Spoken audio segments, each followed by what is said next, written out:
오늘은 요한복음 18장 말씀이에요. 요한복음 18장 15절로 18절 구절을 제가 읽겠습니다. 179페이지 신약성경 179면에 요한복음 18장 15절로 18절까지 말씀을 봉독하겠습니다. 또 한 군데 25절로 27절 또 있습니다. 이어서 봉독하도록 하겠습니다. 시몬 베드로와 또 다른 제자 한 사람이 예수를 따르니 이 제자는 대제사장과 아는 사람이라. 예수와 함께 대제사장의 집들에 들어가고 베드로는 문 밖에 서 있는지라. 대제사장을 아는 그 다른 제자가 나가서 문 지키는 여자에게 말하여 베드로를 데리고 들어오니 문 지키는 여종이 베드로에게 말하되 너도 이 사람의 제자 중 하나가 아니냐 하니 그가 말하되 나는 아니라 하고, 그대가 추운 고로 종과 아랫 사람들이 불을 피우고 서서 쬐니 베드로도 함께 서서 쬐더라. 25절입니다. 시몬 베드로가 서서 불을 쬐더니 사람들이 묻되 너도 그 제자 중 하나가 아니냐. 베드로가 부인하여 이르되 나는 아니라 하니 대제사장의 종 하나는 베드로에게 귀를 잘린 사람의 친척이라 이르되 네가 그 사람과 함께 동산에 있는 것을 내가 보지 아니하였느냐. 이에 베드로가 또 부인하니 곧 닭이 울더라. 아멘.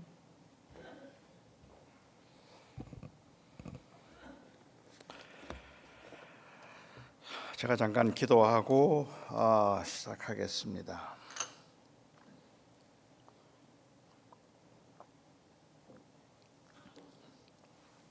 사랑하는 우리 아버지 하나님, 우리 사랑하는 성도님들이 오늘 하루도 주어진 곳에서 참 피곤하고 힘든 그 삶을 살다가 오늘도 주님의 그 몸된 교회에 은혜를 사모하는 마음으로 모였습니다. 이제 부족한 제가 준비한 설교를 시작하려고 합니다. 간절히 기도하옵나니 주님께서 저를 사용하시되 저를 감추셔서 오직 주님의 영광만 나타나게 하시고 주의 은혜만 드러나게 하여 주시옵소서. 주의 도우심을 간절히 바라며 우리 주 예수 그리스도의 이름으로 기도합니다. 아멘. 제가 굉장히 싫어하는 말이 하나 있습니다. 엄청 싫어하는데도 어릴 적부터 지금까지 아주 자주 사용하는 말입니다. 어릴 적에는 제 의지가 어릴 적에는 제 의지와 상관없이 강요에 의해서 이 말을 자주 사용했고, 어른이 되고 난 후에는 제 의지가 약해서 자주 사용하는 말입니다. 뭘까요? 다시는 안 그러겠다는 말입니다. 다시는 안 그러겠다는 말을 제가 사용하는데, 어릴 적에는 매일 혼나서 사실은 그만두고 싶은 마음이 없어도 강요에 의해서 이 말을 참 자주 사용했죠. 저는 어릴 적에 이 딱지치기와 구슬치기를 굉장히 좋아했습니다. 그 당시에 우리 아이들에게는 딱지치기가 뭐 거의 도박과 같은, 그런데 유일한 게임이었으니까 그 딱지치기, 구슬치기를 굉장히 좋아하고 그리고 잘했던 것 같아요. 그러니까 딱지를 잔뜩 따가지고 오면 그러면 저희 어머니가 이걸 다 그냥 버리셨습니다.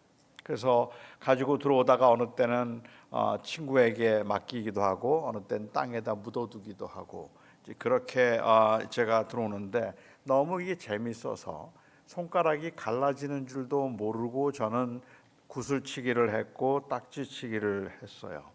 저희 어머니께서는 제가 그렇게 노는 걸 너무 싫어하셨기 때문에 제가 구슬치기를 하거나 딱지치기를 하면 얼르기도 하고 야단을 치기도 하고 매를 들기도 하셨습니다. 그럴 때마다 제가 늘 했던 말이 야단을 맞으면 다시는 안 그러겠다고 빌었습니다. 하지만 그것은 진심이 아니었습니다.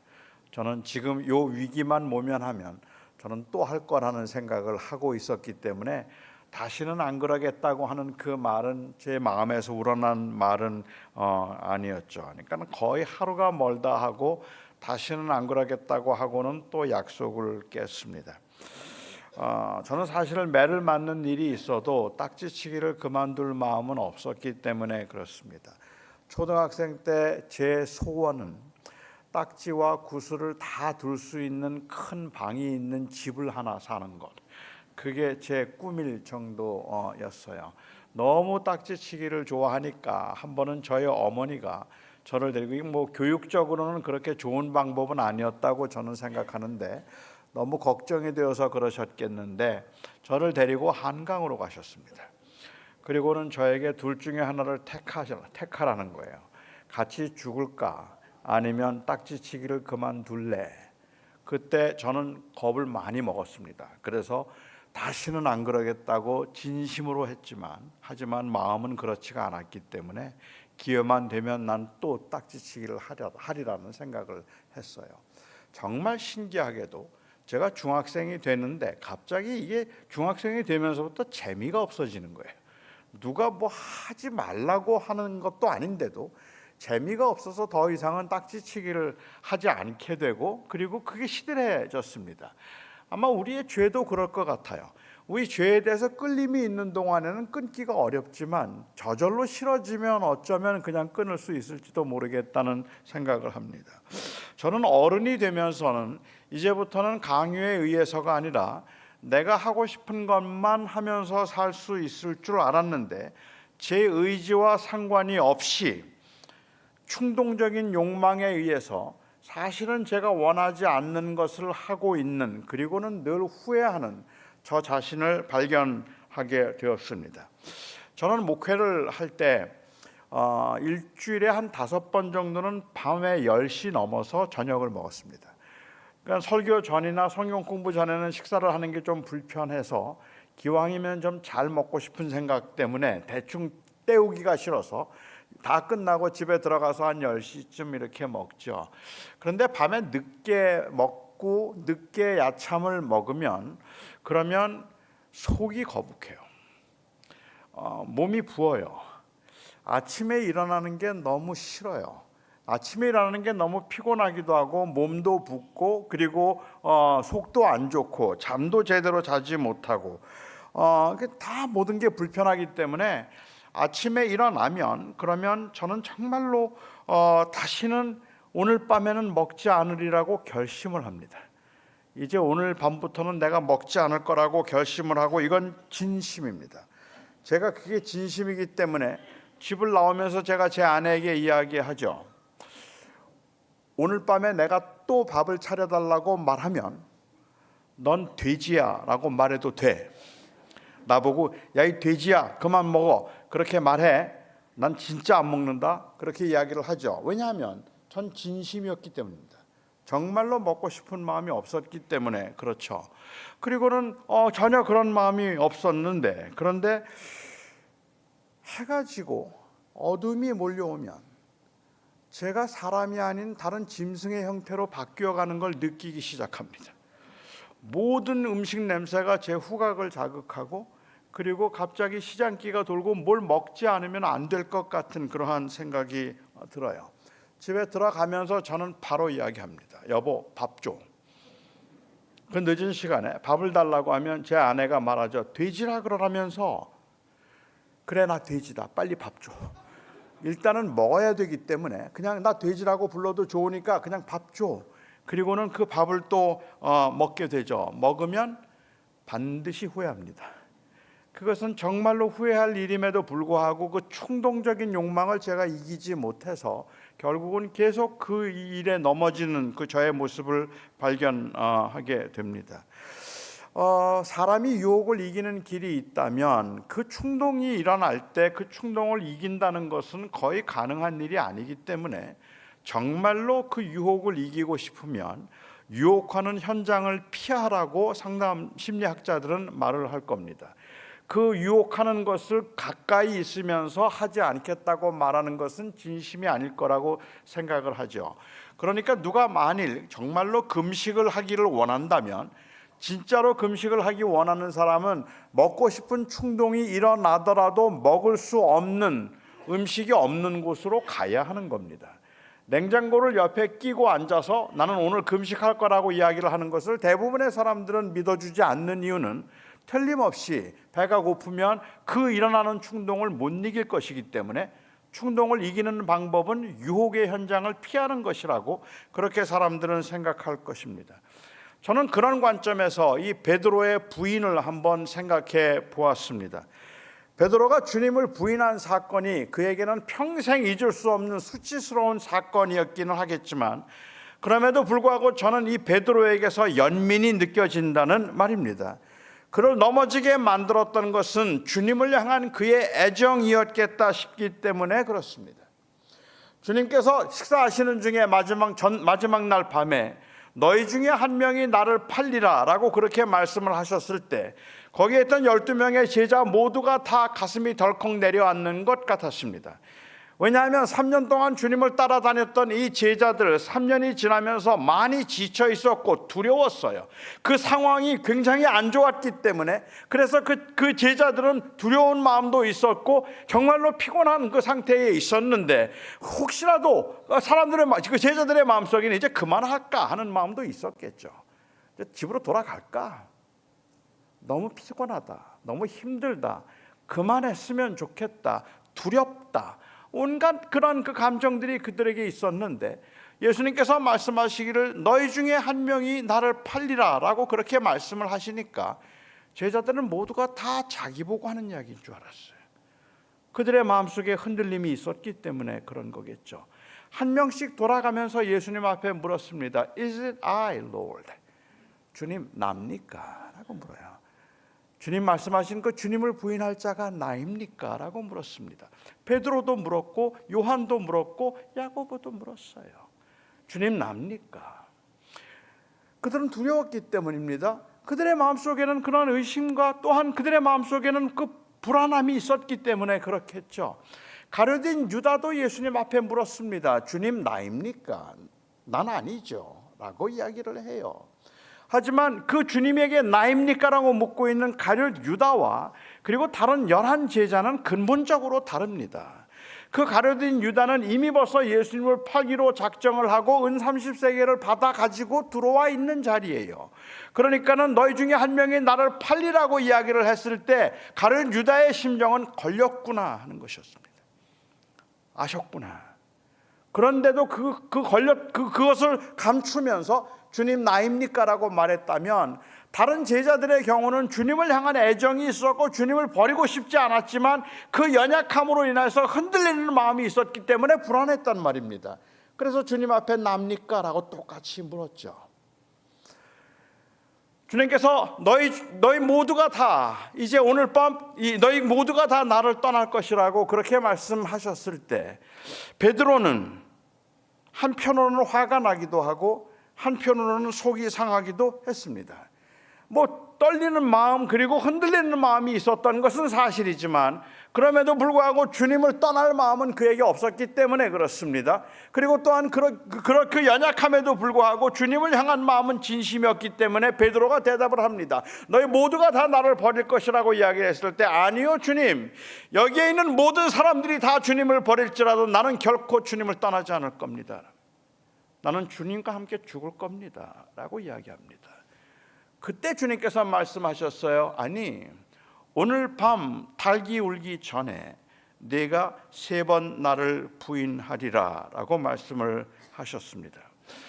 물론 그 요한복음에 나오는 시간을 어떻게 계산하는가 하는 것은 조금 의견의 차이들이 있습니다만은 주님께서 이 말씀을 하셨을 때는 아마도 자정이 가까웠거나 혹은 자정이 넘은 시간이었을 것이라고 대체로 짐작합니다.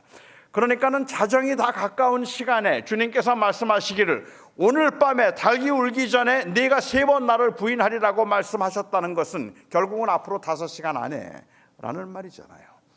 앞으로 5시간, 앞으로 6시간 안에 네가 나를 3번 부인하리라. 있을 수도 없는 일이에요. 어떻게 주님을 부인해요? 그것도 평생 살면서 3번을 부인하는 것이 아니라 5시간 안에 3번을 부인한다니까 있을 수도 없는 일이라고 생각을 했을 겁니다. 하지만 만일 베드로가 정말로 주님의 말씀을 마음에 깊이 새겼더라면, 주님이 하셨다는 말씀을 마음속에 깊이 새겼더라면 베드로가 할 수 있는 최선은 무엇이었을까요? 골방으로 들어가는 거 아닙니까? 사람 만나지 않으면 되잖아요.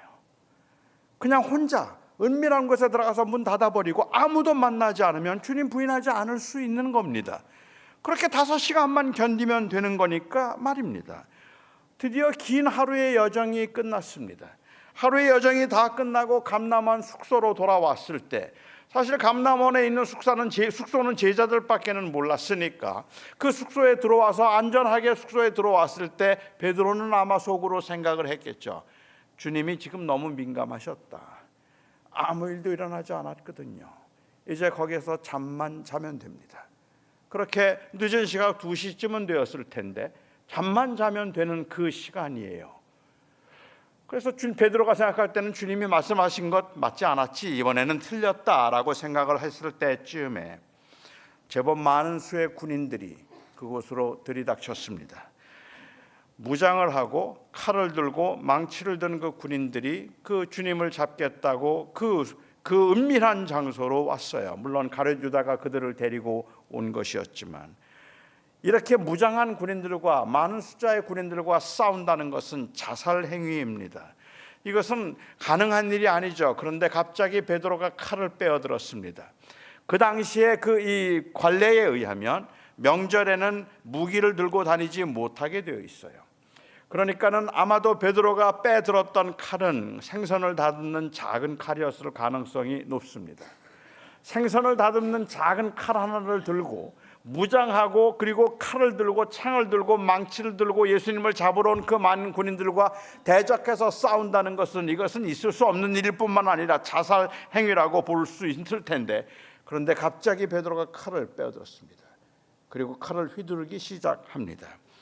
요한과 전부터 안면이 있었던 대제사장의 집 하인 말고의 귀를 그만 자르고 말았습니다. 주님의 예언이 틀렸다는 걸 보여드리고 싶었을까요? 그의 영웅적인 그 성격 때문에, 영웅심 때문에 그랬던 걸까요? 무슨 일을 만나면 그냥 물불 가리지 않는 그러한 그 불같은 성격 때문에 그가 그렇게 했던 걸까요? 아마도 얼마 전에 예수님께서 말씀하셨던 네가 오늘 밤 닭 울기 전에 3번 나를 부인하리라고 하는 이 말씀은 생각할 겨를도 없이 그냥 주님을 지켜야 되겠다고 생각했을 겁니다. 주님이 위험하시다는 생각을 했죠. 그래서 주님을 지키겠다는 마음에 그는 그냥 칼을 빼어들고 그리고 말고의 귀를 잘랐습니다. 주님께서는 그 말고의 귀를 붙여주시면서 거기에 어떤 군인들과 흥정을 하셨습니다. 너희들은 나를 잡으러 온 것이니까 이제 내가 이걸 고쳐주었으니까 이들은 그냥 다 보내주고 나만 내가 따라가겠다고 하셨어요. 그래서 주님께서 이제 따라가시고 다른 제자들은 모두 다 흩어지게 되었습니다. 모두 다 흩어져서 다 도망을 간 상황인 겁니다. 만일 베드로가 자신의 의와 명예를 무엇보다도 중요하게 생각했더라면, 그리고 그 긴박한 상황에서 내가 3번 나를 부인하리라는 주님의 말씀을 기억해낼 수 있었더라면 주님을 부인하지 않기 위해서 그는 빨리 지금이라도 도망가야 합니다. 어딘가에 가서 숨어야 하는 겁니다. 그런데 주님이 걱정이 되어서 견딜 수가 없는 걸요. 혼자 붙잡혀 가신 주님이 무슨 수모를 당하고 계시는지, 어떤 일을 만나셨는지, 어떤 상황에 처했는지 모르는 그 상황에서 베드로는 너무 걱정이 되어서 견딜 수가 없었기 때문에 다른 제자들 다 도망갔지만 그 대제사장의 집과 안면이 있었던 요한을 불러서 요한을 설득해서 요한과 함께 대제사장의 집으로 들어가게 되었습니다. 대제사장의 집에 들어갈 수 있도록 허락을 받고 대제사장의 집으로 들어갈 때 문을 지키던 여종이 그에게 물었습니다. 너도 그들 중 한 명이 아니냐? 이때만 해도 제가 이해하기에는 베드로는 그렇게 위협을 느끼지는 않았을 거라고 생각합니다. 아마도 베드로가 생각할 때는 그냥 빨리 들어가서 주님을 보고 싶다는 마음 때문에 그냥 흰 거짓말을 한다고 생각했겠죠. 나 아니라고. 그리고는 그 문 안으로 들어갔습니다. 사람들이 불을 쬐고 있는데 날씨가 추웠기 때문에 같이 불을 쬐고 있었어요. 예수님의 모습을 보았습니다. 그 당당한 모습은 어디에 갔는지 대제사장의 종들이 얼굴에 침을 뱉습니다. 대제사장의 종들이 이 놀리고 조롱하고 비웃고, 예수님은 그야말로 얼굴은 퉁퉁 부었고, 그리고 또한 그 조롱받는 모습으로 비참하고 초라하게 서 있는 모습 앞에서 그 권력의 위력을 느꼈을 거예요. 그런데 옆에 있던 하인이 그에게 물었어요. 너도 그 중에 한 명 아니냐 물었습니다. 그때는 아마도 베드로가 두려움에 난 아니라고 부인을 했죠. 그런데 문제는 그 다음이에요. 그를 유심히 바라보고 있던 한 사람이 있었습니다. 그 사람은 베드로가 그 겟세마네 동산에서 감람원에서 칼을 휘두를 때 귀가 잘렸던 그 사람의 친척이에요. 그가 그 자리에 있었어요. 상상해 보시기 바랍니다. 그 사람들이 있는 곳에서 어둡긴 했지만 횃불을 켜들고 누구나 다 빤히 볼 수 있는 그 상황에서 모두가 다 조용하고 두려움에 가득 차 있는데 갑자기 한 남자가 일어나서는 칼을 들고 막 휘둘기 시작하고 자기의 친척의 귀를 베어서 피가 튀고 사람들이 아우성을 치기 시작하는데 그 모습을 모를 리가 없죠. 안 보았을 리가 없죠. 그래서 그가 유심히 보다가 말합니다. 내가 너 봤는데 아까 동산에서 같이 있었잖아. 여러분, 너무 엄연한 사실임에도 불구하고 그것을 거부할 때, 그리고 그것을 부인할 때 억지스러움이 어떤 것인지 잘 아시잖아요. 마가는 그래서 기록하기를 베드로가 주님을 부인할 때 저주하며 맹세하여 가로되 나는 저 사람을 모른다라고 했다고 기록했습니다. 그러니까는 베드로는 지금 저주를 하고 있는 거예요. 내가 저 인간을 알면 사람이 아니다라고 얘기하는 거죠. 차라리 내가 저 인간과 내가 관계가 있다면 나는 그냥 내가 차라리 죽는 게 낫겠다라고 이야기를 했을 겁니다. 그가 자기의 목숨을 걸고 무엇을 걸고 했는지는 모르지만 맹세해서 말하기를 나는 저 인간을 도대체 알지 못한다고 이야기를 했어요. 그렇게 3번 주님을 부인했는데 주님이 베드로를 보셨습니다. 베드로와 주님이 눈이 마주치고 달기 울었죠. 그러자 베드로는 주님의 말씀을 기억하고 밖으로 나가서 심히 통곡했다라고 기록을 하고 있습니다. 저는 이런 베드로에게 마음이 끌린다는 말입니다. 베드로가 만일 자기의 믿음과 의를 과시하고 싶었다면, 자존심을 세우고 싶었다면, 그리고 3번 부인하리라는 그 주님의 말씀이 절대로 그런 일이 없을 것이라고 하는 것을 증명해 보이고 싶었더라면, 그렇다면 3번 나를 부인하리라는 말씀 마음에 새겼어야 합니다. 그것을 의식하고 대제사장의 집에서도 극도로 조심해야 했을 뿐만 아니라 처음부터 대제사장의 집에 가면 안 되는 겁니다. 그것만큼 위험하고 무모한 일은 없는 겁니다. 하지만 그에게는 이런 것들을 계산할 만한 마음의 여유가 없었습니다. 주님이 너무 걱정되었기 때문입니다. 비록 그 순간의 두려움을 그가 극복하지는 못했지만, 그렇지만 그의 마음 깊은 곳에 주님을 향한 애정이 있었기 때문에 주님이 잡혀가신 후에 그는 그냥 가만히 숨어 있을 수 없었다는 말입니다. 저는 베드로가 주님을 부인했던 이 사건에 관한 설교를 여러 번 들었습니다. 많은 분들이 주님의 이 사건을 보면서 그 주님을 부인했던 베드로의 문제가 무엇이었을까를 지적합니다. 왜 베드로는 주님을 부인했을까?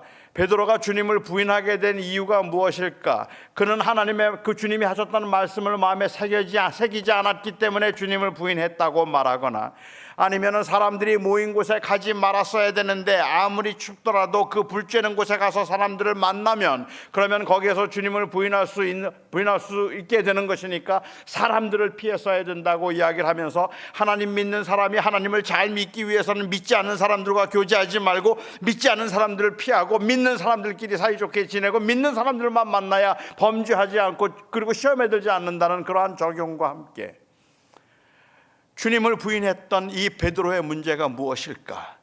그리고 베드로가 주님을 부인하게 된 이 문제를 보면서 우리는 어떻게 하면 주님을 부인하지 않을 수 있을까 하는 교훈을 얻으려고 하는 그러한 메시지들을 저는 참 여러 번 들었던 것 같습니다. 아침에 닭이 울기 전에 네가 3번 나를 부인하리라는 그 주님의 말씀을 소홀히 여기지 말고 마음에 깊이 새겼더라면, 그랬더라면 베드로가 주님을 부인하지 않을 수 있었다고 말하는 것처럼, 마치 베드로가 주님을 부인하지 않을 수 있었던 것처럼, 아니 어쩌면 그래서 주님을 부인했던 베드로가 다 도망가서 숨어버린 나머지 10명의 제자보다 더 형편없는 사람이었던 것처럼 베드로의 문제가 무엇일까를 말하는 설교를 여러 번 들었어요. 저는 이 사건이 주는 교훈이 무엇일까를 좀 생각해 보았습니다. 이건 단순히 어떻게 하면 베드로처럼 주님을 부인하는 일을 우리가 하지 않을 수 있을까, 그것을 가르쳐주기 위한 사건이 아니었다고 생각합니다. 이건 베드로가 잘 조심하지 않았기 때문에 했던 범죄 행위가 아니기 때문에 그렇습니다.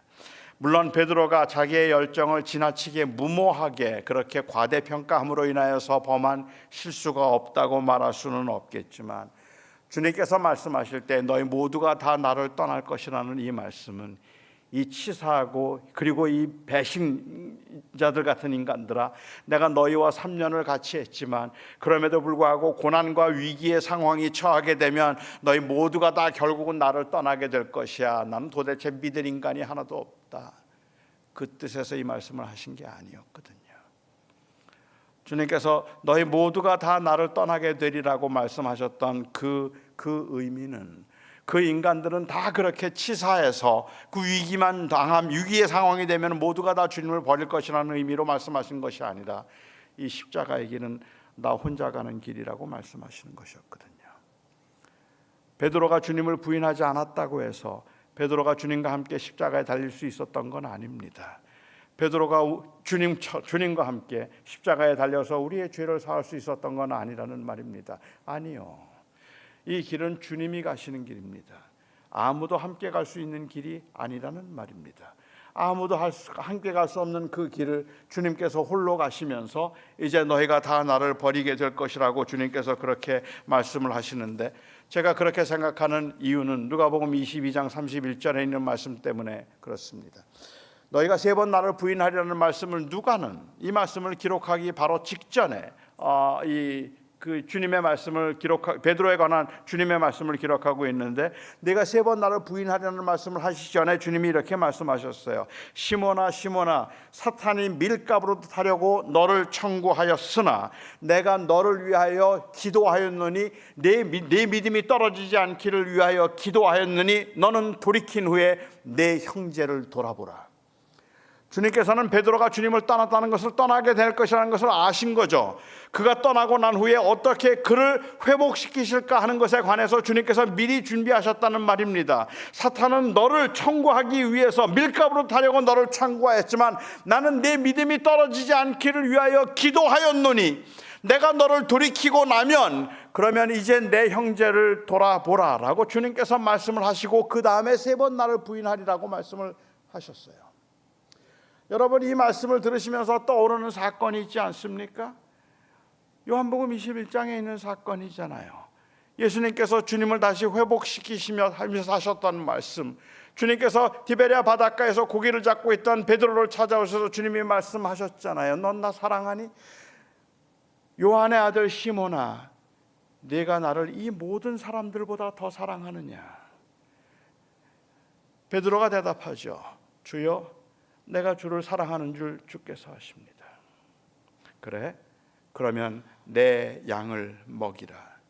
2번째 물으셨습니다. 요한의 아들 시몬아, 내가 나를 사랑하느냐? 내가 주를 사랑합니다. 그러면 내 양을 치라. 3번째는 물으셨어요. 요한의 아들 시몬아, 내가 나를 사랑하느냐? 그러자 3번 물으시니까 요한이 근심하면서 말하기를, 내가 주를 사랑하는 줄 주님이 아십니다. 그래, 그러면 내 양을 먹이라 라고 이야기를 했습니다. 여러분은 이 사건이 이해가 되십니까? 여러분은 정말로 이 베드로의 대답이 이해가 되십니까? 아니요, 저는 이해가 되지 않아요. 베드로가 주님을 3번 부인했다는 그 사실에서는 저는 연민이 느껴져요. 사람이 약하니까 그럴 수 있겠지라는 생각이 든다는 말입니다. 하지만 주님께서 찾아오셔서 네가 나를 사랑하느냐고 묻고 계시는데, 사랑한다고 말하고 있는 이 베드로에게서 저는 위선이 느껴지는 걸요. 자기가 감히 어떻게 주님을 사랑한다고 말해요? 자기가 한 일이 있는데 어떻게 주님을 사랑한다는 말을 해요? 주님을 3번이나 부인하고, 제가 기억하기에는, 제가 이해하기에는 여기 적어도 요한복음의 기록에 보면 예수님께서 3번 나타나셨는데, 처음 나타나셨을 때 그리고 2번째 나타나셨을 때 예수님이 육체적 부활을 보여주기 위해서 나타나셨기 때문에 길게 말씀을 나눌 수 없었을 겁니다.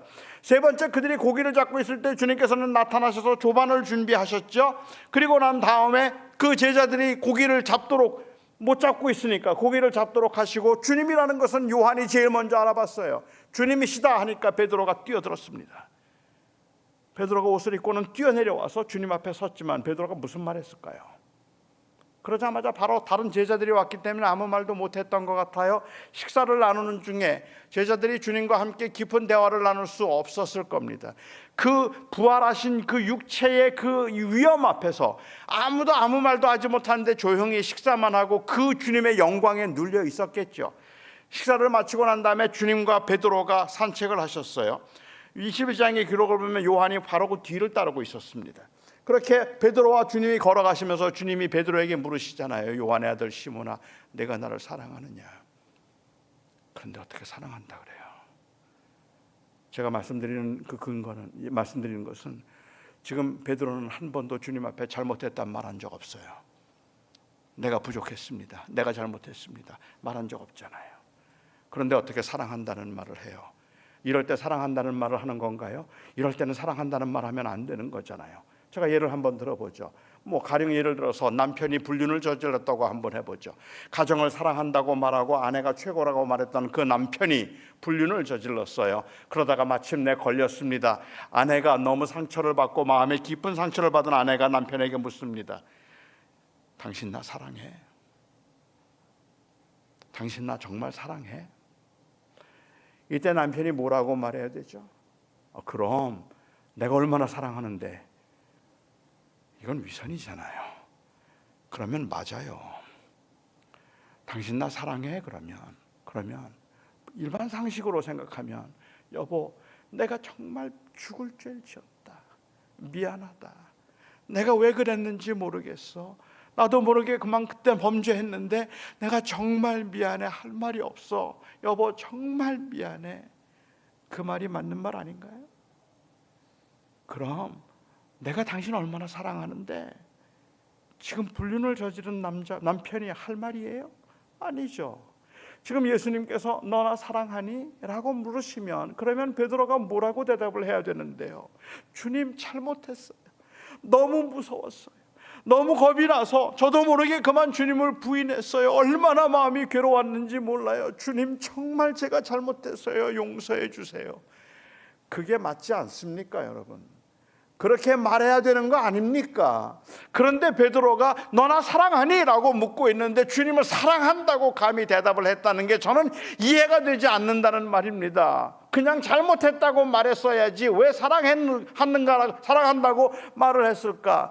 사실 저는 신앙생활을 시작하고 얼마 지나지 않아서부터 제 모습 안에, 제 안에 있는 그 위선 때문에, 제가 그렇다고 베드로보다 더 경건한 건 아니겠지만 저는 부를 수 없는 찬송가들이 있었어요. 아골골짝 빈들에도 어디든지 가오리다. 저는 그 찬송 못 부르겠더라고요. 저는 아골골짝 갈 마음이 없었거든요. 그런데 그 찬송가를 부를 수 없었어요.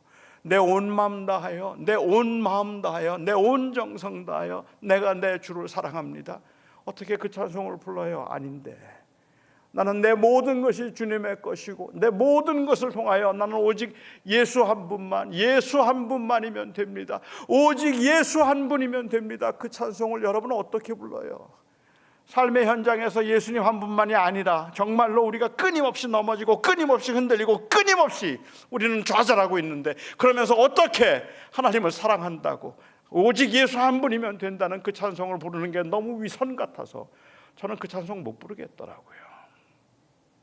이 말씀을 그래서 조금 더 이해하기 위해서 어떤 사람들은 그렇게 말하기도 합니다. 여러분들이 아시는 것처럼 사랑을 말하는 헬라 단어 중에는 여러 가지가 있잖아요.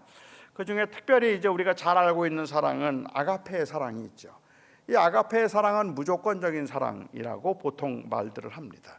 그리고 또 다른 하나의 사랑이 이 필레오의 사랑입니다. 필로라는 건 사랑인데, 여기에 필로라고 하는 이 사랑은 인간적인 사랑, 혹은 형제간의 사랑을 의미하는 것이라서 그래서 뭐 필라델피아라든지 아니면 필로소피라든지 이런 단어들은 지혜를 사랑하는 것, 형제를 사랑하는 것, 그럴 때 필로라는 단어를 쓰죠.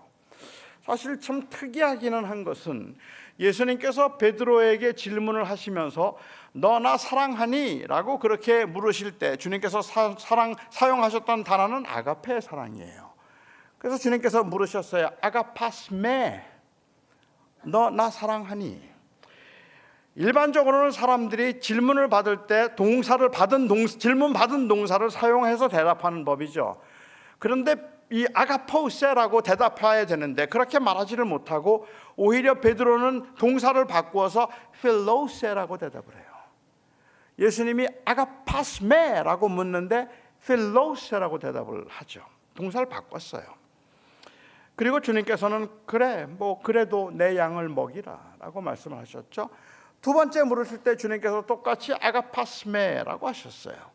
그리고 베드로는 대답하기를 필로세라고 대답을 했죠. 그런데 세 번째 주님께서 물으실 때 그때는 주님이 동사를 바꾸셨어요. 필레이스메. 베드로가 사용하는 동사를 사용하신 거죠. 그러자 베드로는 근심하며 대답하기를 필로세라고 대답을 해요.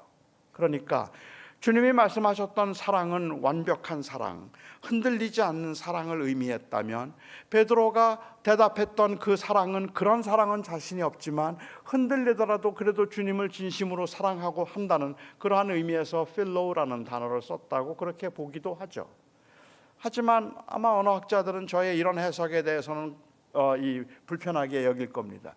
왜냐하면 사실은 우리가 알고 있는 것처럼 그렇게 아가페와 그리고 필레오가 정확하게 구분되는 것이 아니라 요한복음에서는 두 단어가 함께 호환돼서 사용되거든요. 서로 섞여서 사용하기 때문에 이 하나는 완전한 사랑이고 하나는 불완전한 사랑이라고 말하는 것은 적어도 요한복음의 문맥에서는 맞지 않아요. 저는 오히려 이 단어를 그렇게 언어적으로 유희를 하는 것보다 사실은 주님께서 말씀하셨던 너희는 이 모든 사람들보다 나를 더 사랑하느냐라고 말씀하고 계시는 이 모든 사람들보다라는 말에 좀 더 저는 주목을 하고 싶은 생각이 있었습니다. 그러니까는 주님께서 말씀하시는 건 바로 이 요한복음 18장에 있는 말씀을 생각하시는 거죠. 베드로가 말했습니다. 여기 있는 모든 사람들이 다 주님을 버릴지라도 나는 주님을 떠나지 않을 겁니다라고 이야기했고, 그를 찾아서 주님께서 너는 여기 있는 이 모든 사람들보다 나를 더 사랑하느냐라고 그렇게 주님께서 물으셨는데 베드로가 대답하기를 내가 주를 사랑합니다라고 이야기를 한다는 말이에요. 이 모든 사람들보다 더? 그럴 리가 없어요.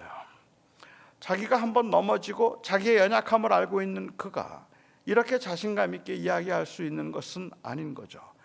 적어도 요한복음 전체를 통해서 보여주고 있는 주님이 말씀하시려고 하는 그 의도와 그리고 제자들의 상태를 놓고 생각을 해본다면 요한복음에 나와 있는 이 제자들의 특징은 흔들리기도 하고 넘어지기도 하고 의심도 많고 그리고 세상의 유혹 가운데서 자꾸만 범죄하고 실수하는 경우들이 많이 있긴 했지만 그럼에도 불구하고 주님을 향한 마음은 진심이었다는 말이에요.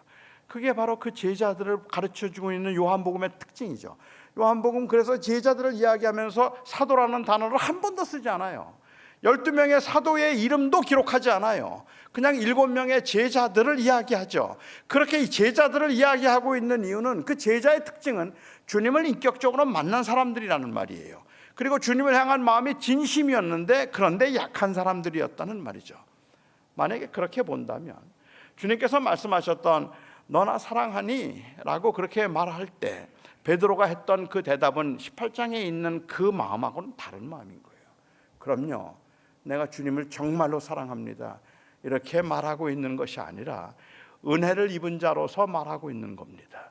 그러니까 은혜를 입은 자로서 그가 하고 있는 말은 내가 주님을 사랑합니다라는 그 고백의 근거는 내 의지에 있는 것이 아니라 그리스도의 사랑에 있는 것이라는 말입니다. 그러니까 내가 주님을 사랑한다고 말하는 것은 내가 그렇게 할 수 있다는 나의 실력이나 나의 의지 때문에 그런 것이 아니라 나를 위해서 십자가의 죽으심으로 나를 하나님의 자녀가 되게 하신 그 은혜 때문에 내가 주님을 사랑합니다라고 고백할 수 있다는 말입니다. 그러니까는 결국 베드로가 한 이 대답, 내가 주를 사랑합니다라는 이 말 속에 함축되어 있는 의미는 이제는 18장과는 좀 달리 나는 이제 주님이 나를 얼마나 사랑하시는지 내가 이제 압니다, 그 말이죠. 자기의 의지로 주를 더 사랑할 수 있다는 이야기를 하는 것이 아니라 나는 매일 넘어지고 흔들리지만 나를 나되게 만드는 것은 은혜일 뿐입니다 라는 그 고백이죠. 주님이 나를 사랑하시는 줄을 내가 압니다 하는 그 고백으로 내가 사랑합니다 라고 이야기를 하고 있는 겁니다.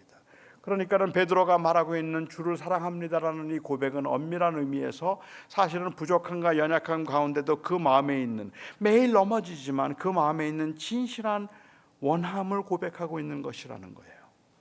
저는 지금은 아골골짝 빈들에도 어디든지 가오리다 찬송 부릅니다. 예수, 오직 예수, 오직 예수뿐이네. 저는 그 찬송을 지금은 진실로 부릅니다.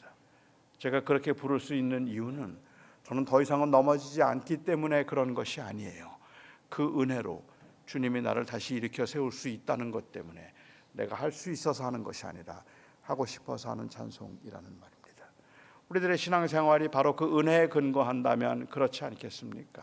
주님께서 말씀하셨죠. 옛사람에게 말한 바 살인하지 말라는 말을 너희가 들었거니와 나는 네게 이르노니 누구든지 형제를 보고 미워하는 자는 살인한 자니라. 옛사람에게 말한 바 간음하지 말라는 말을 너희가 들었거니와 나는 네게 이르노니 누구든지 여자를 보고 음욕을 품은 자는 간음한 자니라. 여러분 그렇게 사실 수 있어요? 형제를 미워하면 살인이래요. 여자를 보고 음욕만 품어도 간음이래요. 여러분 그렇게 사실 수 있어요? 그렇게 사실 수 있습니까? 전 못 살아요. 전 안 돼요. 주님께서 만일 저에게 그렇게 말씀하시고 너 할 수 있겠어? 라고 물으신다면 아마 저는 할 수 있는 대답은 주님 저 못합니다예요. 저는 그럴 능력이 안 돼요. 저 못합니다. 안 돼요. 못해요. 주님 저 못합니다. 그리고 주님이 말씀하시죠. 그래서 내가 너를 위해서 죽었잖아. 그래서 내가 너를 위해서 대신했잖아. 주님께서 십자가에 죽으심으로 제가 이루어야 되는 그 율법의 책임 의무들을 주님께서 다 성취하신 거 아닙니까? 그래서 내가 너를 위해서 죽었지.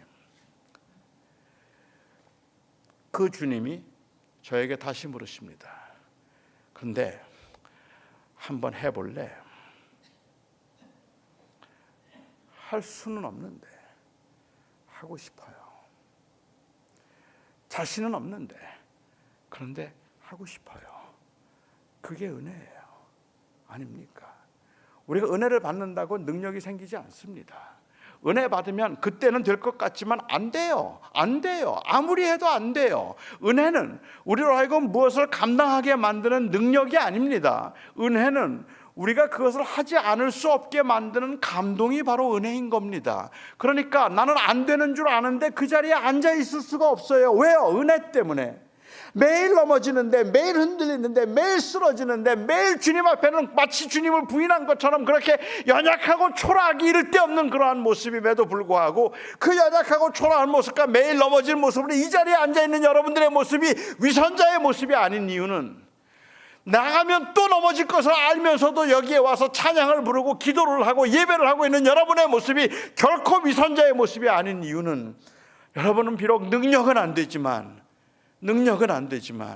그 안에 그 그리스도의 은혜로 인하여서 생긴 열망이 있기 때문에 그런 거 아닙니까? 저는 그것 때문에 사는 거잖아요.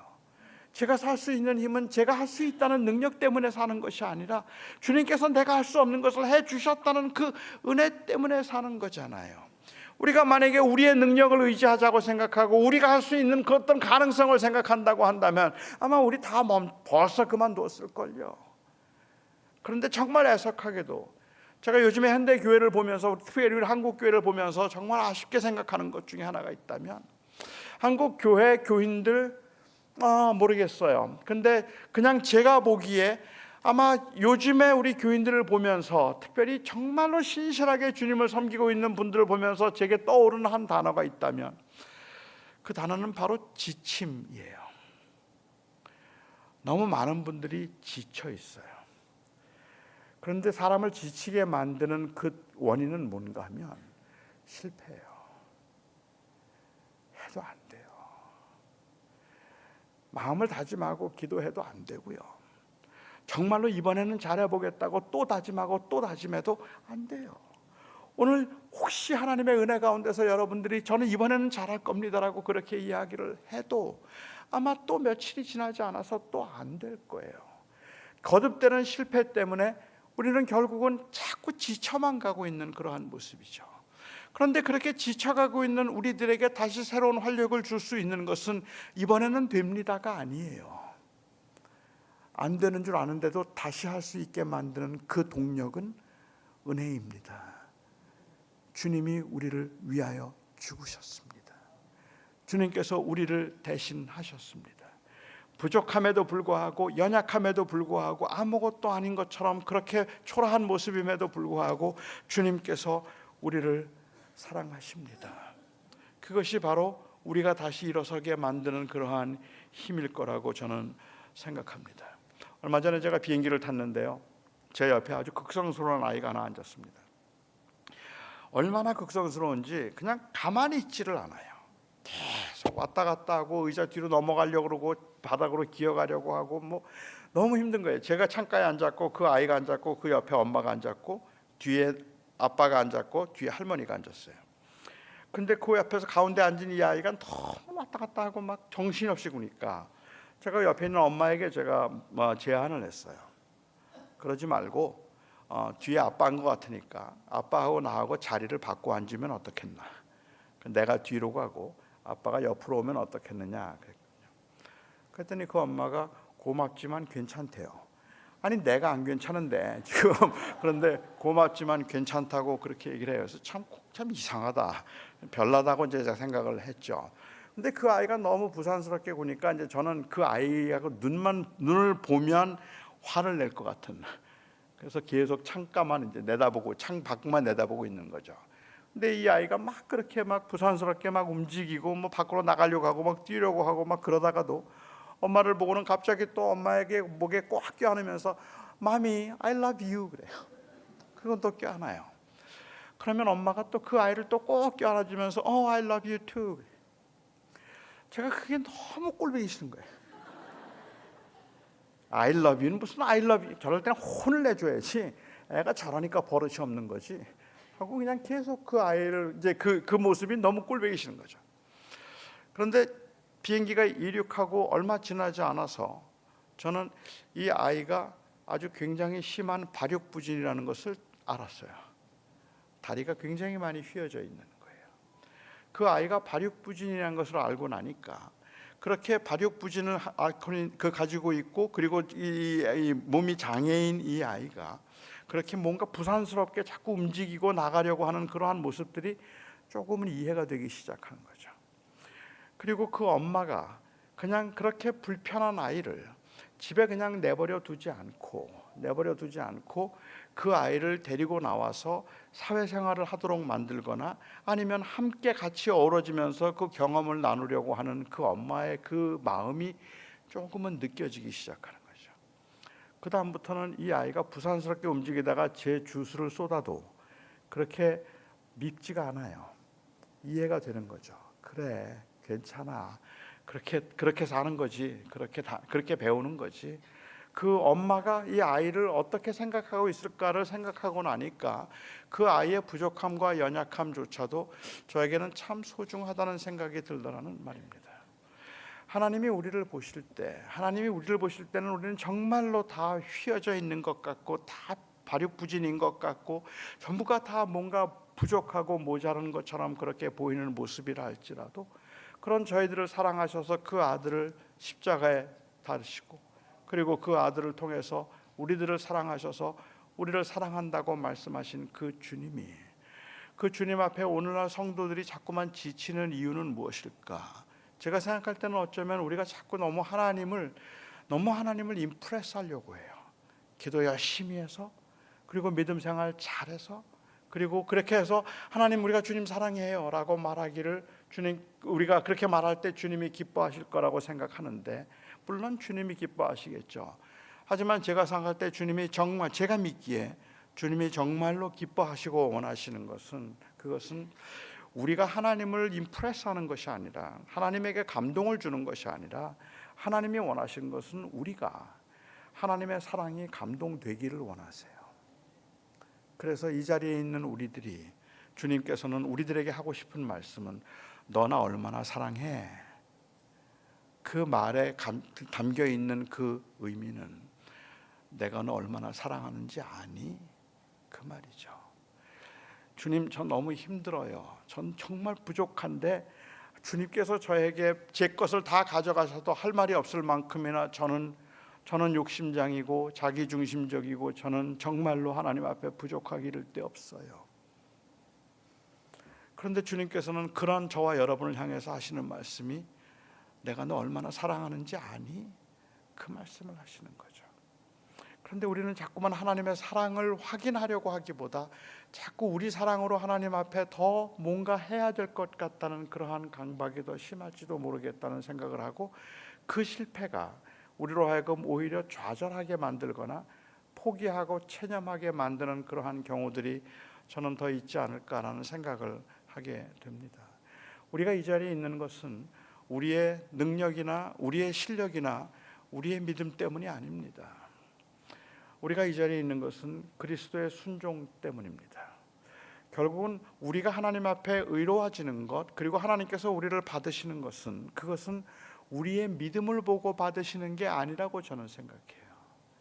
우리의 믿음은 하나님의 그 은혜를 받도록 하고 하나님의 자녀가 되고 하나님 앞에 의롭다함을 받을 수 있는 수단적 원인이 되기는 하지만, 이 믿음이 실제적 원인이 되지는 않습니다.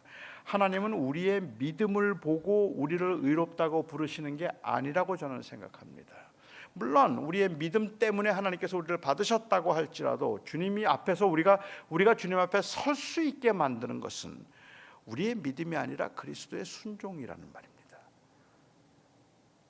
갑자기 이단 같죠? 제가 조금 설명을 드려볼까요? 예를 들어서 제가 불치병에 걸렸다고 한번 가정해 볼까요? 제가 중병에 걸렸어요. 저는 현대의학으로는 살릴 수가 없는 그 중병에 걸렸어요. 다 제가 죽는 줄 알아요.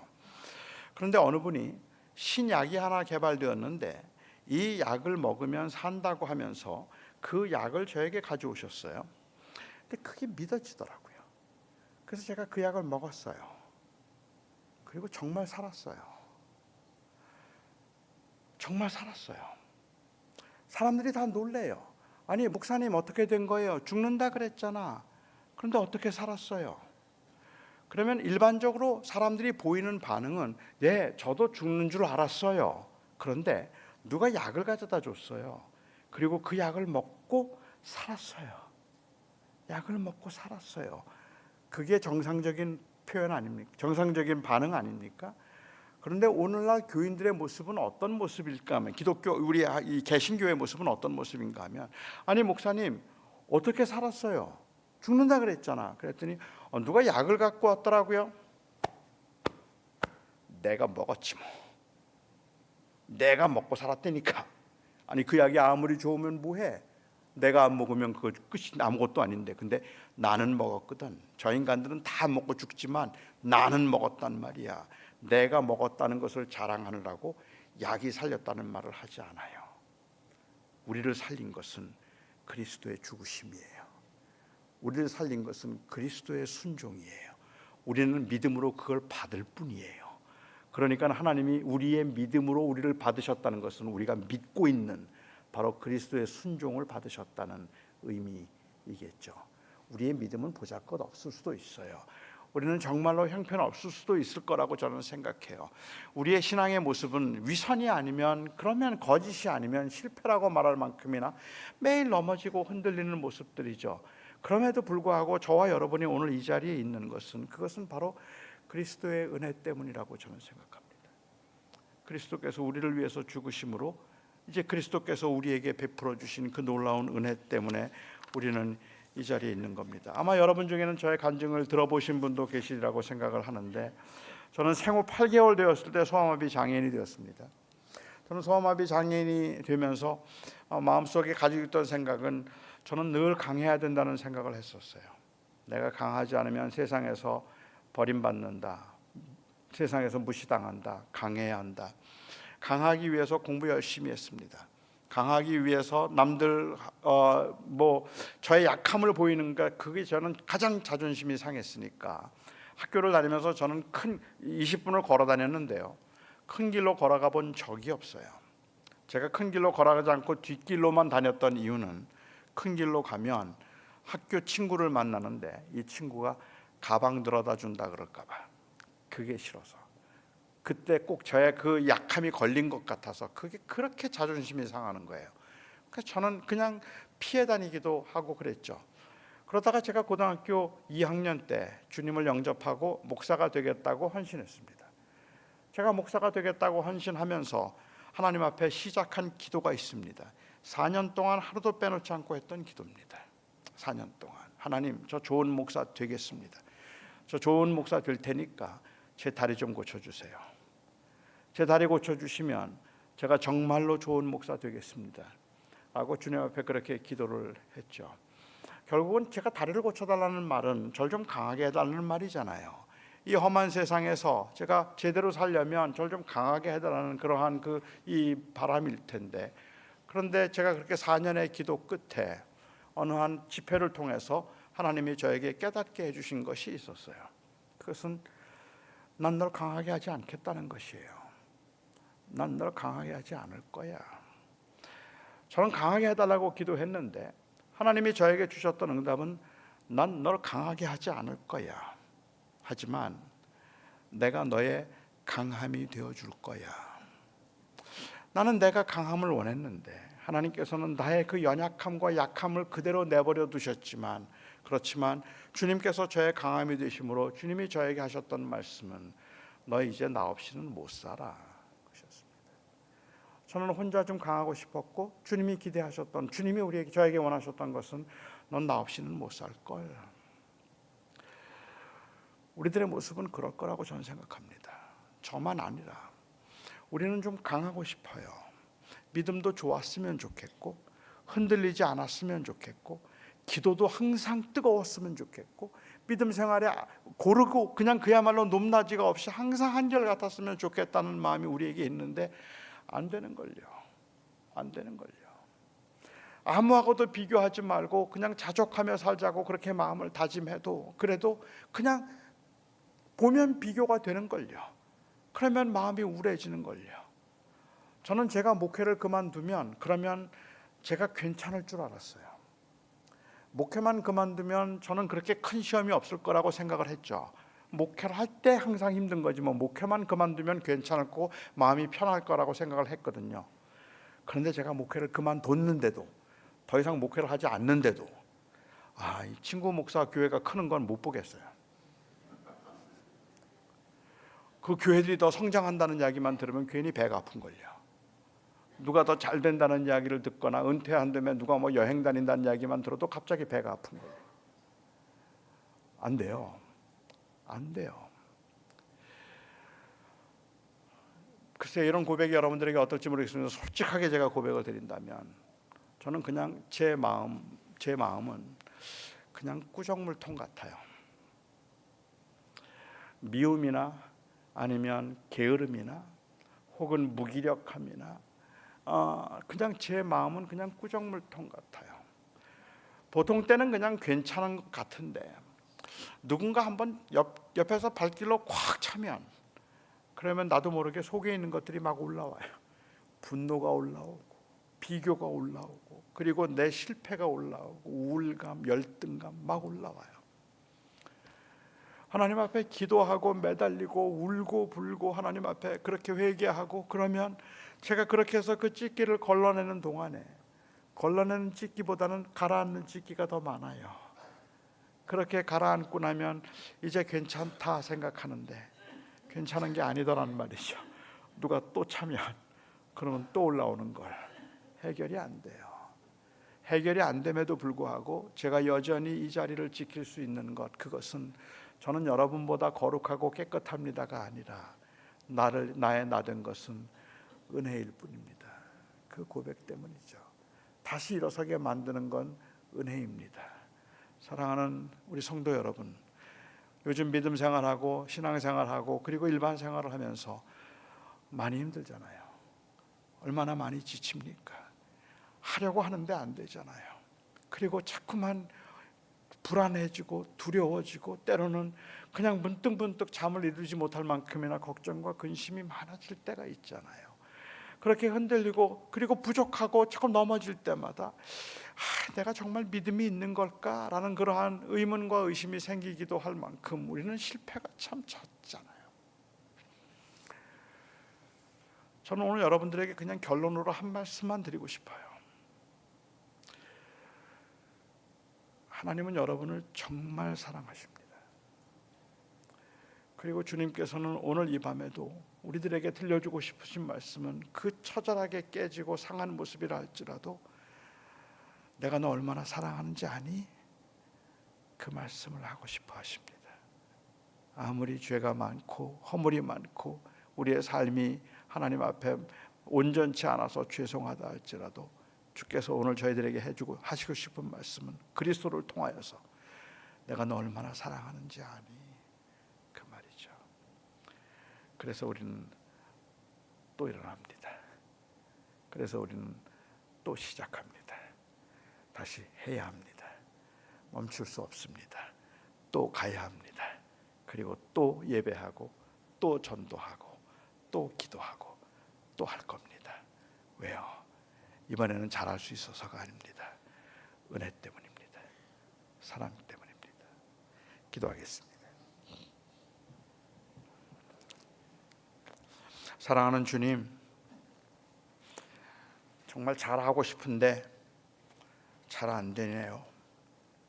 우리 사랑하는 성도들의 삶의 현장에 어떤 분들의 삶에는 지금도 이 자리에 앉아 있는 것이 사치스럽다 싶을 만큼이나 걱정거리 그리고 또한 그 근심거리들이 가득할지도 모르겠다고 생각합니다. 지난 일주일 동안에 어떻게 살았느냐고 물으면 하나님 앞에 너무 부끄럽고 죄송해서 주님 앞에 고개조차 들 수 없는 그러한 우리의 모습임에도 우리가 오늘도 뜨겁게 주님 앞에 기도하고 주님을 사랑한다고 고백할 수 있는 것은 그것은 바로 우리를 향한 하나님의 사랑 때문입니다. 아버지 하나님, 이 시간에 우리 사랑하는 성도들의 마음을 위로하시고 주께서 채우시고 주님께서 회복시키시고 주여 그 사랑으로 다시 일어설 수 있도록 용기를 주시옵소서. 은혜에 의지하며 예수 그리스도의 이름으로 기도합니다.